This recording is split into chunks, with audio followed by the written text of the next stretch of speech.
नमस्कार दोस्तों, फिर से स्वागत करते हैं आपका हमारे YouTube चैनल में, जहां पे हम लोग इम्पोर्टेंस क्वेश्चंस की बात कर रहे हैं जो कि आपके पास केमिस्ट्री से रिलेटेड है। लास्ट टाइम हम लोग ने देखा था, कुछ रिएक्शंस देखे थे और 5 से 6 हम लोग ने क्वेश्चंस देखे थे। तो आज हम लोग फिर आ गए हैं आपके लिए। अभी भी आपके एग्जाम के लिए कुछ 6 दिन बचे हुए हैं, तो चेक कर लेते हैं हमारे पास क्या है। हमारे पास सबसे पहले बफर सोल्यूशन, ये भी बहुत ही इंपॉर्टेंट टॉपिक है, इसको ध्यान में रखिएगा। सबसे पहले डेफिनेशन आ सकता है, मान लीजिए 1 मार्क का अगर डेफिनेशन आ जाता है तब आप लोग क्या कहेंगे उसको देखना है आप लोग को। अगर ये डेफिनेशन आता है तो वो टाइम पे आप लोग को क्या करना है, ये 1 मार्क का डेफिनेशन होने वाला है आपके लिए। तो व्हाट इज बफर सॉल्यूशन, सबसे पहले आपको क्या देखना है, सॉल्यूशन विच रेजिस्ट, रोकता है drastic change in pH, pH को चेंज होने से रोकता है। एक ऐसा सॉल्यूशन जिसके अंदर अगर मैं वहां पे small amount of acid base या पानी डाल दूं तो उसके अंदर पीएच चेंज नहीं होने वाला है। ये चीज को हम लोग कहते हैं बफर सॉल्यूशन। आपको क्या क्या टॉपिक को याद रखना, क्या क्या वर्ड्स को याद रखना है। सबसे पहले आपको रेजिस्ट लिखना बहुत ज्यादा इंपॉर्टेंट है। नेक्स्ट आपको ड्रास्टिक लिखना इंपॉर्टेंट है।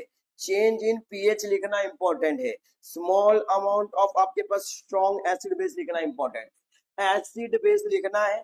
एज इट इज आप लिखिएगा, आपको 1 मार्क क्लियर हो जाएंगे। नेक्स्ट अब आगे बढ़ जाते हैं हम लोग कि हमारे पास क्या है। हमारे पास है type of buffer solution. Buffer solution 2 type के होते हैं। पहला आपके पास कौन सा है, एसिडिक बफर है। दूसरा आपके पास कौन सा है, बेसिक बफर है। अगर आता है तो लिखना कैसे आपको ध्यान रखना है, और याद रखिएगा इसी के ऊपर न्यूमेरिकल्स भी आने के चांसेस है।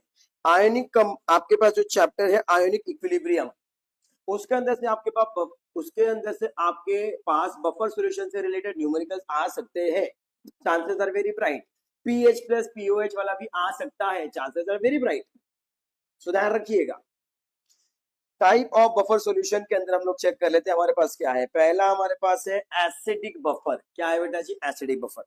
आप डिफाइन कैसे करेंगे समझ लेते हैं। एक सॉल्यूशन है कंटेनिंग वीक एसिड, किसकी बात चल रही है बेटा जी, weak acid, and it salt with, क्या है आपके पास, स्ट्रॉन्ग बेस। क्या है बेटा जी आपके पास, strong base is called as your acidic buffer. क्या कहते हैं बेटा जी हम लोग इसको, एसिडिक बफर। फॉर्मूला क्या बनने वाला है आपके पास, pH is equals to pKa plus log to the base 10 of, numerator में क्या आएगा आपके पास, कॉन्सेंट्रेशन ऑफ सॉल्ट, और नीचे आपके पास क्या आने वाला है, कॉन्सेंट्रेशन ऑफ आपके पास क्या आने वाला है, एसिड। सिंपल सी घटना है। और आपके पास पीकेए क्या है चेक कर लेते हैं सबसे पहले हम लोग। पीकेए हमारे पास जो है वो है minus log to the base 10 K a. क्या है बेटा जी, minus log to the base 10 K A.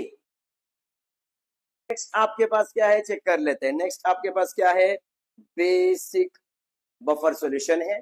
Define कर लेंगे सबसे पहले क्या है, सॉल्यूशन कंटेनिंग, एक सॉल्यूशन है उसके अंदर क्या है आपके पास, वीक बेस है, वीक बेस है, और आपके पास क्या है, सॉल्ट है। किसका, जब वो लोग को स्ट्रॉन्ग एसिड से रिएक्ट कर दिया जाएगा वो टाइम पे जो सॉल्ट बनने वाला है वो चीज को लेने वाले हैं हम लोग। और इसका फॉर्मूला क्या बनने वाला है आपके पास, बनेगा आपके पास POH। वहां पे आपके पास एसिड था तो पीएच आया, यहाँ पे आपके पास बेस है तो POH आया। इज इक्वल्स टू क्या आएगा, PKB plus log to the base 10 of, क्या है आपके पास, concentration of salt divide by concentration of क्या है आपके पास, बेस। और आपके पास PKB क्या हो जाता है, minus log to the base 10 of आपके पास क्या है बेटा जी, KB। ये ध्यान रखिएगा।